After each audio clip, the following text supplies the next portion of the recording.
तो आज के अपने इस वीडियो में हम लोग बात करेंगे electric field intensity due to a uniformly charge ring at its axial line. क्या मतलब है इसका? जैसे कि आपको ये देखो एक रिंग दे रखी है, ठीक है ना, और इस रिंग पर एक चार्ज का डिस्ट्रीब्यूशन है। Let the total charge distributed through the ring is Q, that is Q is the charge distributed uniformly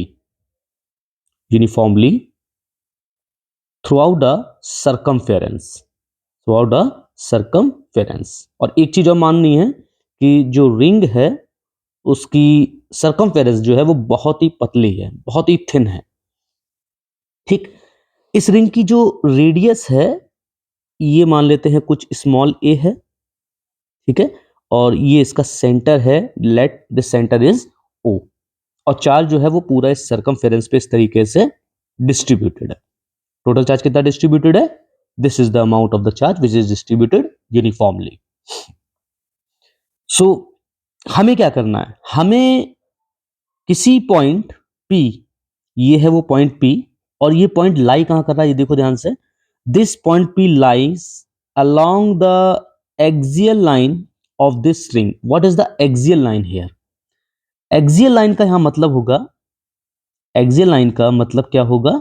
line passing through centre of ring and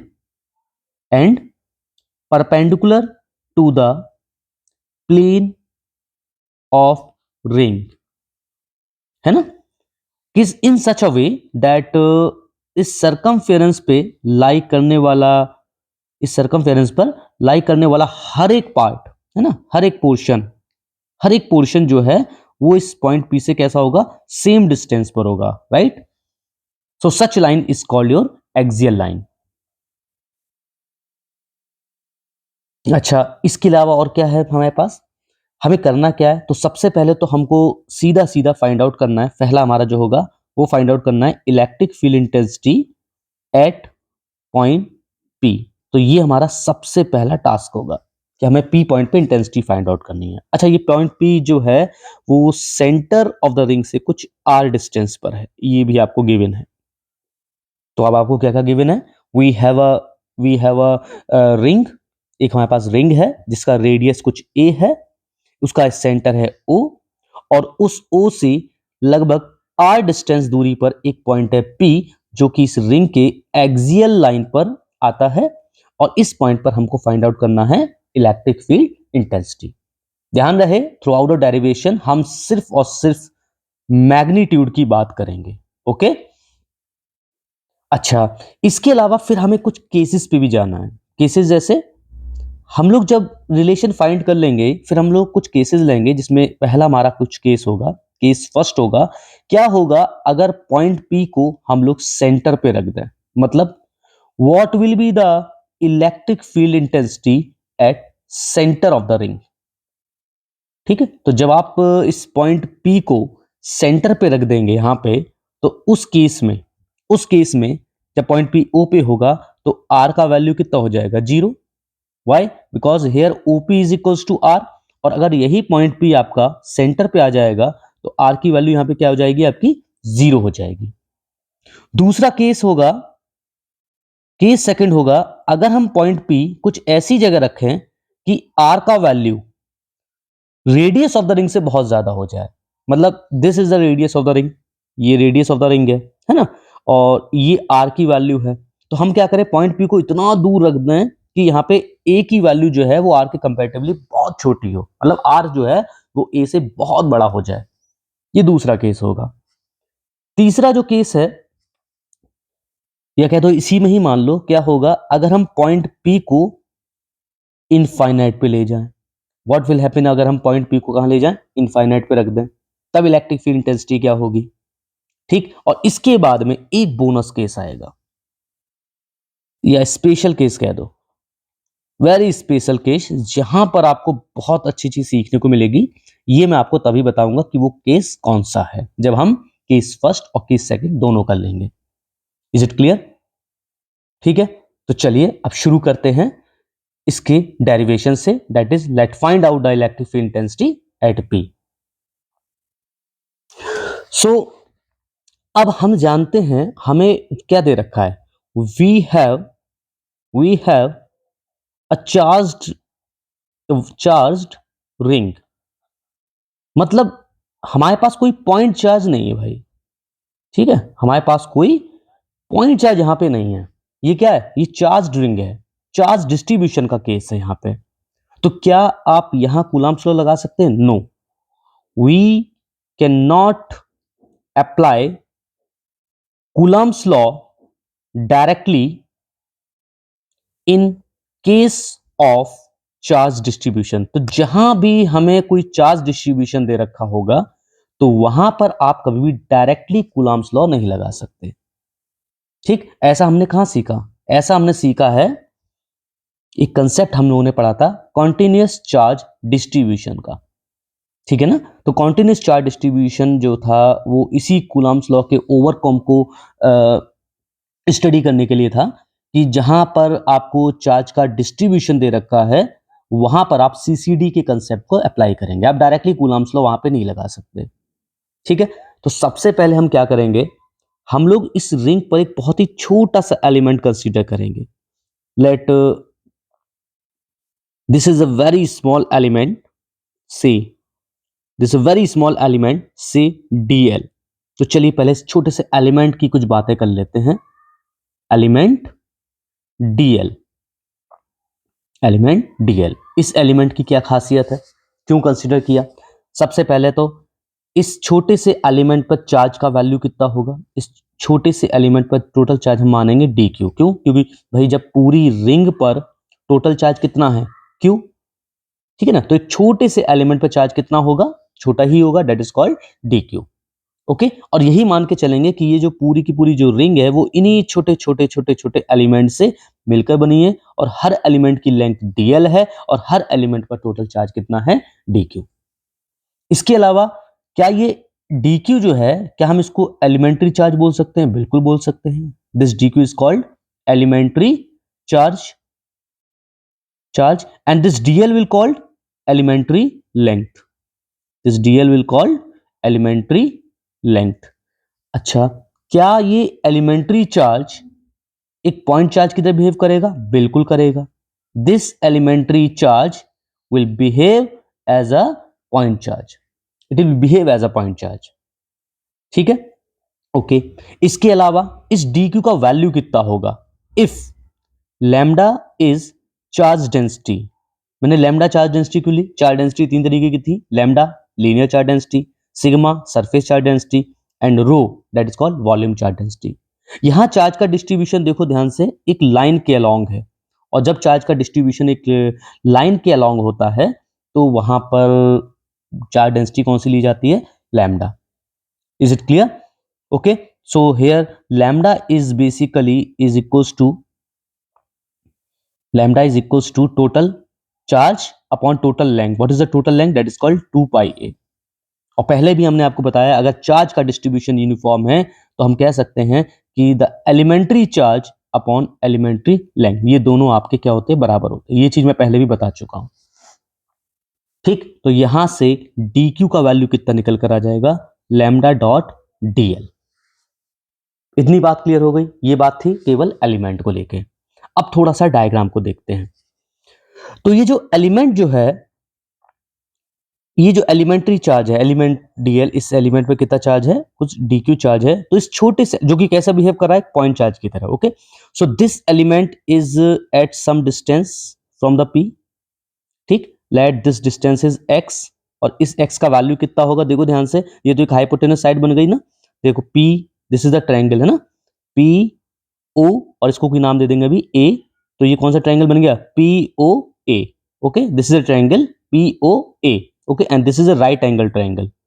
so here x जो है वो क्या है, वो आपका एक हाइपोटेनस साइड की तरह बिहेव कर रहा है। So its value will become x equals to a square plus r square, अब पूरे पे पावर कितना हो जाएगा, 1/2। क्लियर? अच्छा, अब इस छोटे से एलिमेंट्री चार्ज की वजह से इस पॉइंट पे इंटेंसिटी क्या होगा, नॉर्मली बिल्कुल आउटवर्ड होगा, ध्यान रखना, है ना, क्योंकि मैंने जैसा कहा कि एलिमेंट जो है वो कैसे बिहेव कर रहा है, एक पॉइंट चार्ज की तरह बिहेव कर रहा है। और पॉइंट चार्ज की खासियत क्या होती है, अगर जैसे मान लो ये कोई पॉइंट चार्ज है प्लस क्यू, ठीक है ना, और इससे कुछ आर डिस्टेंस पर आपको इंटेंसिटी देखनी है, तो वो क्या होगी, एकदम नॉर्मली आउटवर्ड होगी। अगर चार्ज पॉजिटिव है तो, नेगेटिव होगा तो क्या हो जाएगा, नॉर्मली इनवर्ड हो जाएगा। तो इसीलिए इस एलिमेंट की वजह से, है ना, इस एलिमेंट की वजह से इस पॉइंट पी पर जो इंटेंसिटी होगी वो आपकी क्या हो जाएगी, कुछ इस डायरेक्शन में जाएगी, that is called DE vector. ठीक, अच्छा, इसके अलावा हम यहां पे एक एंगल मान लेते हैं, दैट इज कॉल्ड थीटा। अब आप क्या करें, इस डीई वेक्टर को रिजॉल्व करें। दो कंपोनेंट्स मिलेंगे, एक हॉरिजॉन्टल कंपोनेंट मिलेगा और एक आपको कंपोनेंट मिलेगा वर्टिकल। ठीक, अगर ये एंगल थीटा है तो ये एंगल भी vertically opposite, that is theta हो जाएगा। ये कंपोनेंट आपका हो जाएगा डीई साइन थीटा और ये कंपोनेंट आपका हो जाएगा डीई कॉस थीटा। तो चलिए यहां पर एक बात पता चल गई कि हर एक एलिमेंट जो है वो दो कंपोनेंट प्रोड्यूस करेगा, मतलब हर एक एलिमेंट की वजह से, हर एक एलिमेंट की वजह से इस पॉइंट पी पर दो कंपोनेंट होंगे इलेक्ट्रिक के, एक हॉरिजॉन्टल कंपोनेंट और एक वर्टिकल कंपोनेंट। तो horizontal component and vertical, horizontal and vertical, horizontal component क्या है, DE cos theta and vertical अच्छा उल्टा हो गया, सॉरी, हॉरिजॉन्टल कंपोनेंट जो है वो होगा डीई, सॉरी वर्टिकल कंपोनेंट ये वाला हॉरिजॉन्टल होगा डीई साइन थीटा और ये कंपोनेंट आपका हो जाएगा डीई कॉस थीटा। ओके, तो ये हो गया आपका horizontal DE sine theta and vertical component हो जाएगा आपका डीई कॉस थीटा। ये बात समझ में आ गई कि हर एक एलिमेंट दो कंपोनेंट देगा, DE cos theta and DE sine theta. अब आप क्या करें, पहले तो इस एलिमेंट के जस्ट अपोजिट में यहां पर एक और एलिमेंट माने, चलिए मान लेते हैं। So let this is the element, ठीक है ना, सेम एलिमेंट है, वही सेम लेंथ है dl और इस एलिमेंट पे भी वही सेम चार्ज होगा dq और ये एलिमेंट भी इसी पॉइंट p से उतना ही डिस्टेंस पर होगा, से that is distance x। Why, because every element lying on this ring will have same distance from this p, तभी तो हम लोगों ने एक्सियल लाइन माना था। अच्छा, अब इस एलिमेंट्री चार्ज की वजह से इस पॉइंट पे इंटेंसिटी क्या होगी, इस डायरेक्शन में होगी। Let this is again DE vector.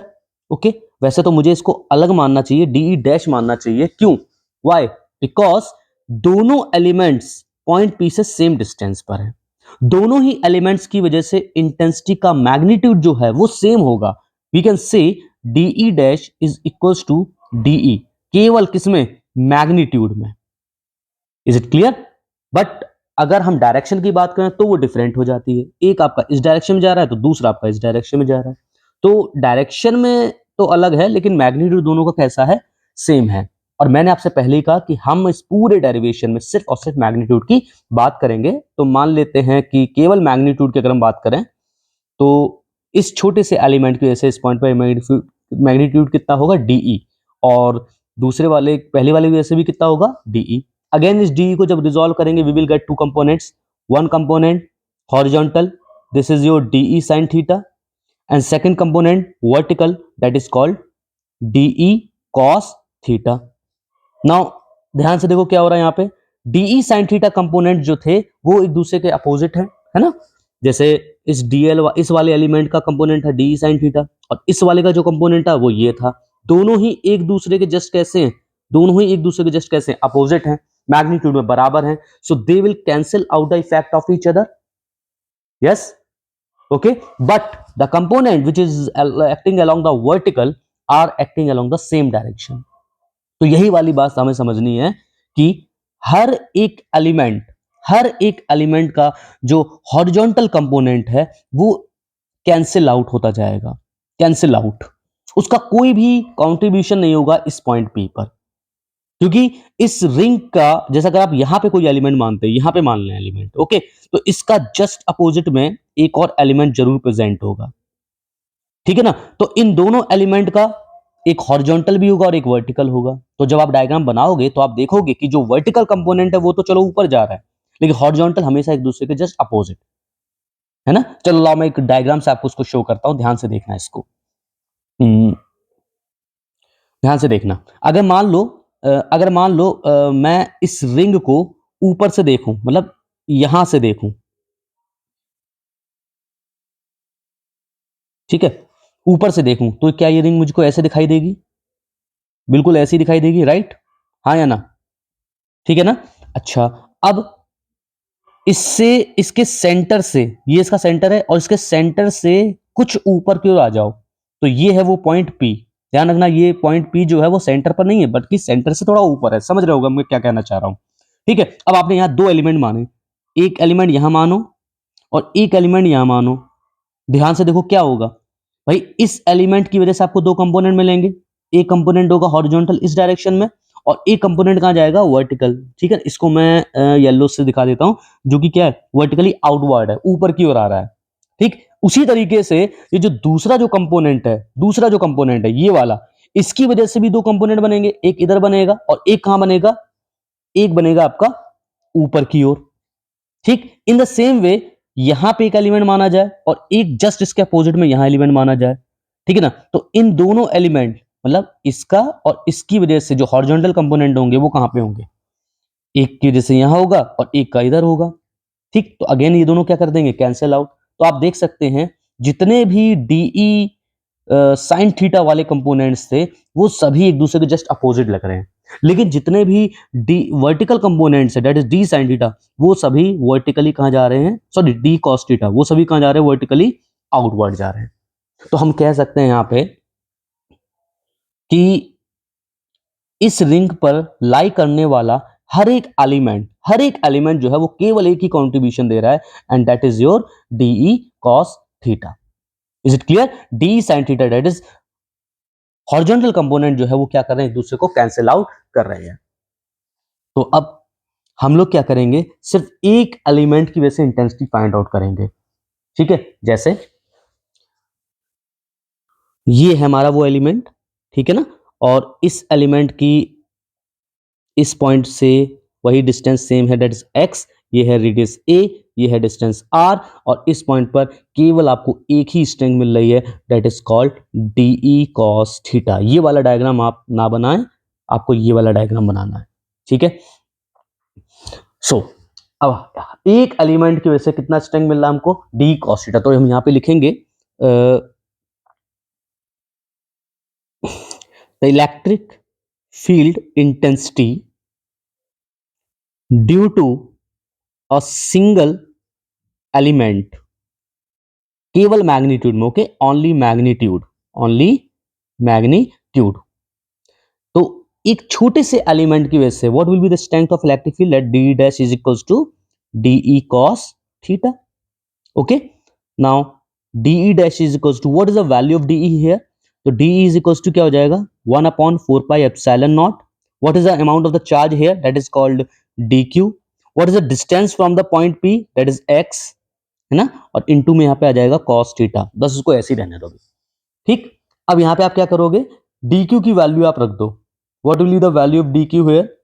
1 upon 4 pi epsilon naught lambda into dl upon x square, और इनटू में यहां पे क्या हो जाएगा? cos theta. अभी आप cos थीटा की वैल्यू पुट मत करना, अभी बताऊंगा क्यों। इतना हो गया। अब आप इस रिलेशन को ध्यान से पहले देखो, ये हमको क्या मिला है? What is this? This is the electric field intensity at P due to this small element, that is this small element dl। कि इस छोटे से एलिमेंट की वजह से इस पॉइंट पर स्ट्रेंथ कितनी बन रही है? इतनी बन रही है। तो एक छोटे से एलिमेंट की वजह से इतना, तो पूरे रिंग की वजह से कितना होगा? उसके लिए हम क्या करेंगे? Integrate. Therefore total electric field intensity at P due to whole ring. भाई अगर एक छोटे से एलिमेंट की वजह से इतना बन रहा है तो पूरे रिंग की वजह से कितना होगा? तो हम लोग क्या करेंगे? इंटीग्रेशन लगाएंगे, that is e equals to integration of d e dash. Now what will be the value? 1 upon 4 pi epsilon naught lambda d l upon x square into cos theta. अब कुछ नहीं करना है, हमें सिर्फ इस डीएल एलिमेंट के रिस्पेक्ट में इंटीग्रेशन लेना है। और इंटीग्रेशन से पहले ये देख लें कि कौन कौन सी वैल्यूज कांस्टेंट हैं। जो कांस्टेंट है उनको इंटीग्रेशन से बाहर ले आओ। जैसे अच्छा कैसे पता करेंगे कांस्टेंट क्या है? आप पहले ये देखो इंटीग्रेशन किसके रिस्पेक्ट में कर रहे हो, डीएल के रिस्पेक्ट में। तो सपोज करो इस रिंग पर जितने भी एलिमेंट्स हैं, जितने भी एलिमेंट्स, आप इन सभी एलिमेंट्स की वजह से जो भी इंटेंसिटी मिल रही है उन सबको जोड़ रहे हो। ठीक है, तो हर एक एलिमेंट के लिए क्या कोई वैल्यू चेंज हो रही है? जैसे क्या हर एक एलिमेंट के लिए ये वैल्यू सेम है? यस, हर एक एलिमेंट के लिए ये वैल्यू सेम है, तो 1/4 पाई एप्सिलॉन नॉट बाहर आ जाएगा। ठीक है, इसके अलावा क्या हर एक एलिमेंट के लिए क्या cos थीटा सेम है? यस, देखो हर एक एलिमेंट, चाहे ये एलिमेंट मान लो, चाहे आप ये एलिमेंट मान लो, ठीक है ना। What is theta? Theta was this, तो इस एलिमेंट के लिए भी थीटा क्या होगा? एंगल यही होगा।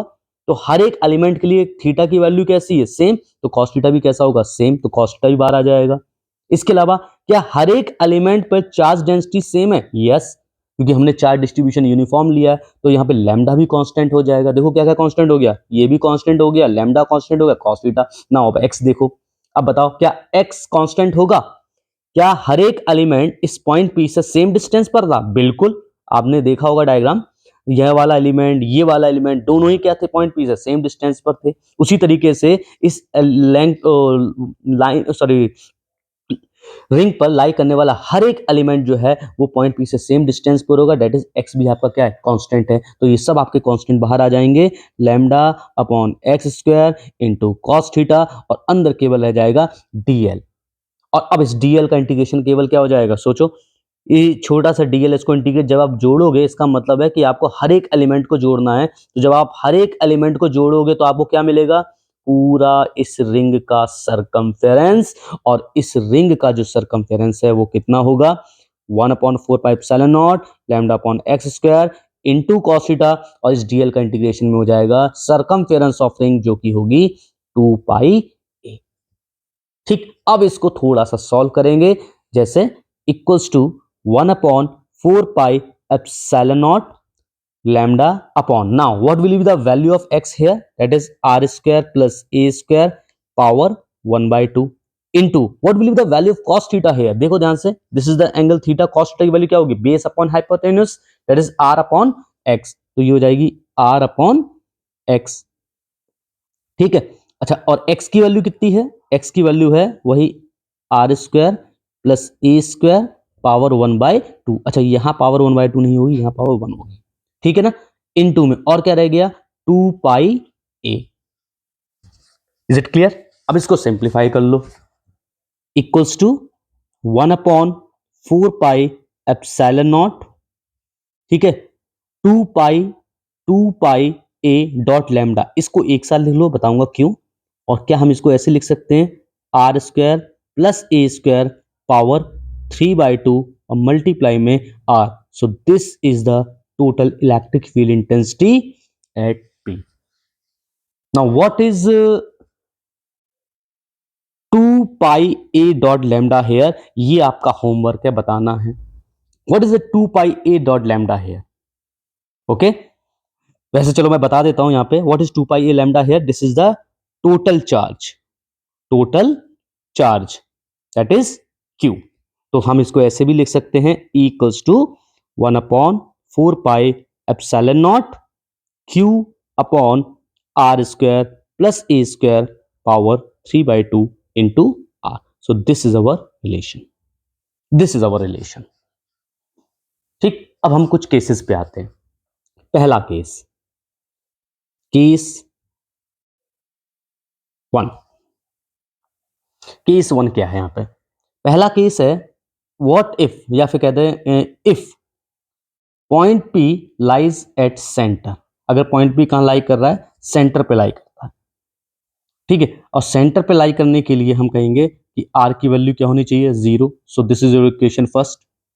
ठीक, अब आपको क्या करना है? जब पॉइंट P को आप सेंटर पे लाओगे तो R की वैल्यू 0 हो जाएगी। मानते हो ये बात? जैसे ये आपकी जैसे रिंग थी, है ना, ये आपका पॉइंट P पे इंटेंसिटी फाइंड आउट करना है। अब पॉइंट P कहाँ लाई कर रहा है आपका? सेंटर पर। तो सेंटर पर जब होगा तो ये जो R की वैल्यू है वो क्या हो जाएगी? 0।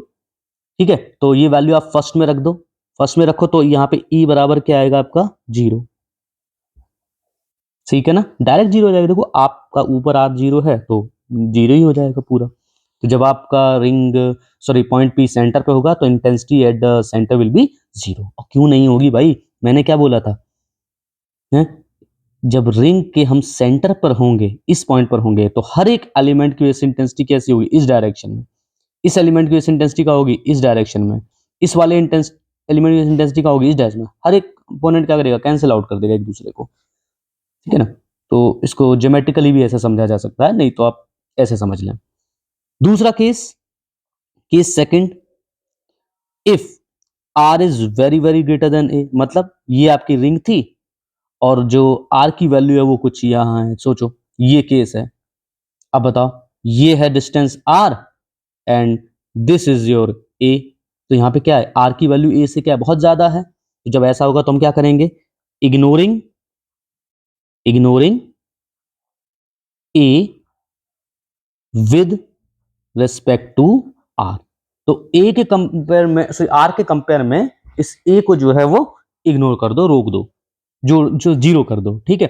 तो आप फर्स्ट इक्वेशन में दोबारा आएंगे, तो यहां पे हम क्या लिखेंगे, ई इक्वल्स टू 1/4πε0, ठीक है, क्यू ठीक है, आर ठीक है। अब नीचे देखो, नीचे यहां पे क्या लिखा था पहले, r square plus a square power 3/2। तो हमने कहा कि ए की जो वैल्यू है, ये जो वैल्यू है ये बहुत छोटी है, मतलब इसको आप आर से जोड़ो या ना जोड़ो कोई फर्क नहीं पड़ रहा, तो इसीलिए आप इस ए को क्या कर देंगे, पूरी तरीके से इग्नोर कर देंगे और केवल क्या रह जाएगा, आर स्क्वायर, ठीक है ना। अब इसके बाद इक्वल्स टू क्या यहां पे आ जाएगा, इक्वल्स टू 1/4πε0, ठीक है ना। और यहां आ जाएगा Q डॉट आर, और यहां पे आ जाएगा आर पे पावर, देखो यहां स्क्वायर है, ध्यान से देखो इसको, यहां स्क्वायर था और पावर क्या थी 3/2, तो केवल यहां पे क्या रह जाएगा, आर पे पावर 3। तो रिलेशन क्या बना, E इक्वल्स टू 1/4πε0, और ये हो जाएगा Q अपॉन आर स्क्वायर। अब बताओ इस रिलेशन से कुछ समझे, क्या मतलब है इसका, ये जो रिलेशन है ये किसकी वजह से था, बताओ, electric field intensity due to a point charge. और इस चीज का क्या मतलब है, इसका मतलब है कि if R is very very greater than A, मतलब अगर एक्सपेरिमेंटल पॉइंट रिंग से बहुत ज्यादा डिस्टेंस पर है, इतना डिस्टेंस पर कि इसकी रेडियस को इग्नोर किया जा सकता है, then the whole ring will behave as point charge, और मैंने पहले भी कहा था कि जब भी कोई चार्ज सोर्स जो है बहुत डिस्टेंस पर हो तो वो हमेशा पॉइंट चार्ज की तरह बिहेव करता है। तो अगर उस रिंग की वजह से, इस रिंग की वजह से हमें जिस पॉइंट पे इंटेंसिटी फाइंड आउट करनी है वो पॉइंट बहुत ज्यादा डिस्टेंस पर अगर है, तो ये पूरी की पूरी चार्ज रिंग जो है वो एक पॉइंट चार्ज की तरह बिहेव करेगी। तो ये दो केसेस अपने हो गए। तीसरा केस, अच्छा एक और केस है, कौन सा था वो, इनफाइनाइट पर, है ना। तो जब हमारा ये केस इनफाइनाइट हो जाएगा तब क्या होगा, देखो भाई, if point P lies at infinite, that is R tends to infinite, है ना। तो भाई जब R की वैल्यू A से बहुत ज्यादा थी तब तो ये सीन बन गया।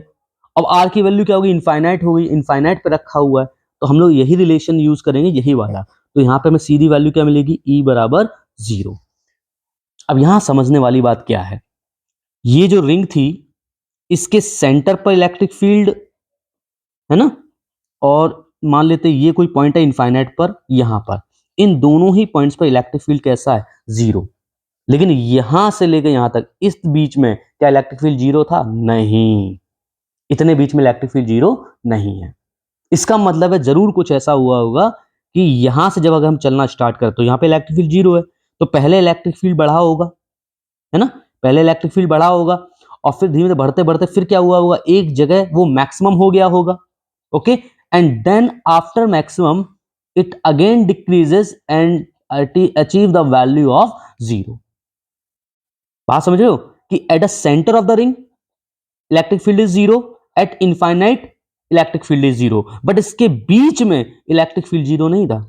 तो अगर आपको 0 से दोबारा 0 पहुंचना है तो पहले क्या होगा, इलेक्ट्रिक फील्ड की वैल्यू बड़ी होगी एंड देन एक पर्टिकुलर पॉइंट पर ये क्या हो गई होगी, मैक्सिमम हो गई होगी, और यही हमारा स्पेशल केस है कि इस पर्टिकुलर पॉइंट पर वो क्या हो गई, मैक्सिमम होगी, and after that again electric field will decrease and it becomes now zero.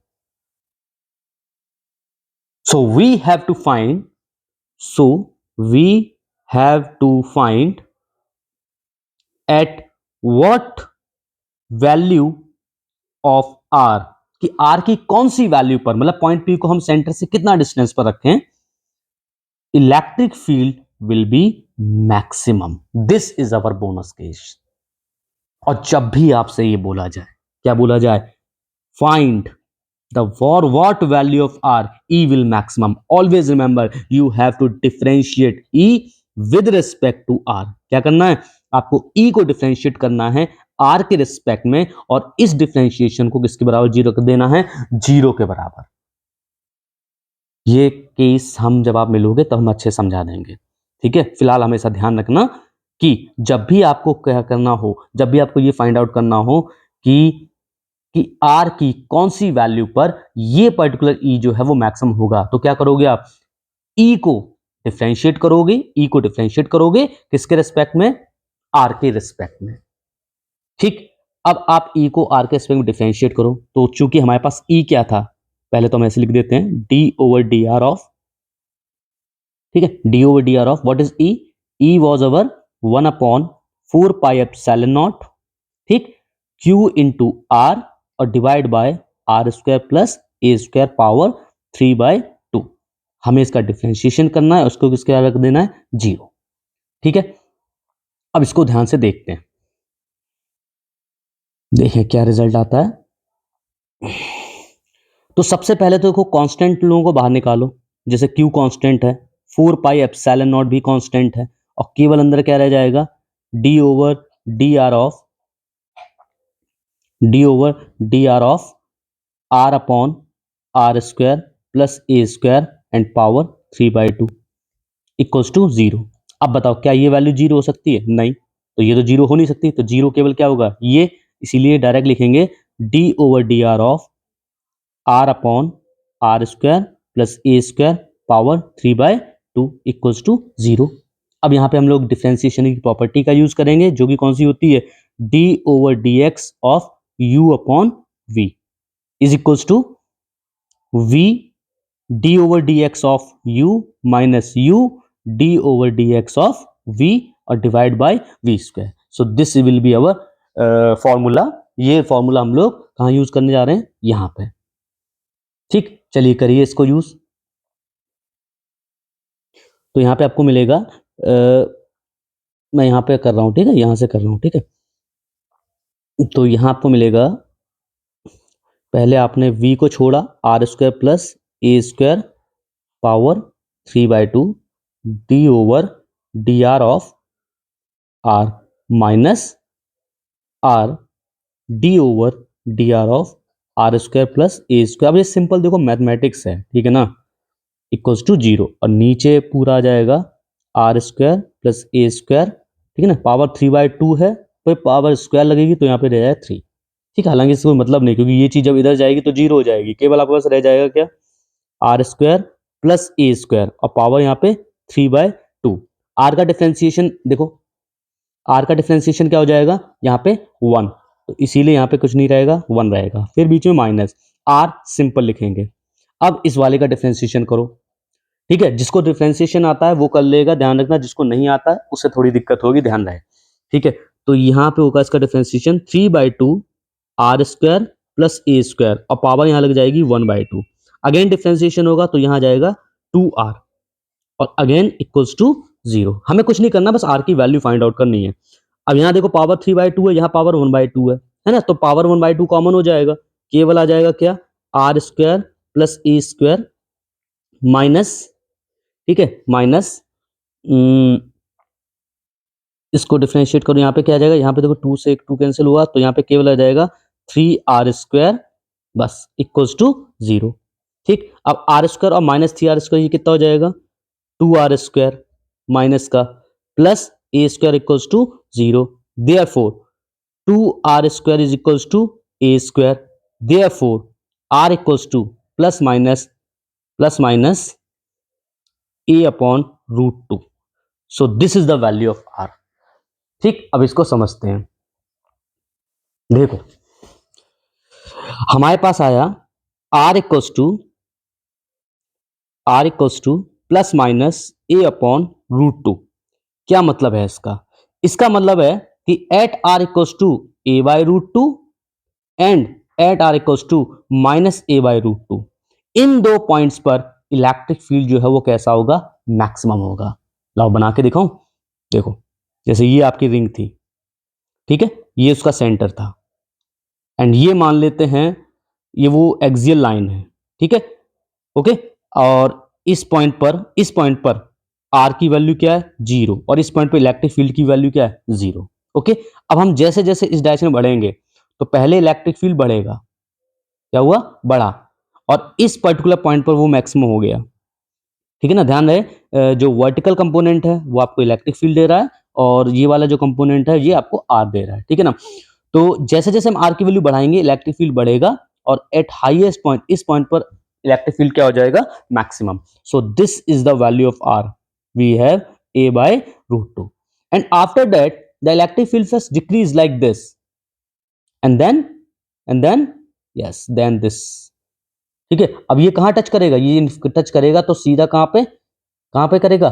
Infinite पर। In the same way opposite में आ जाओ।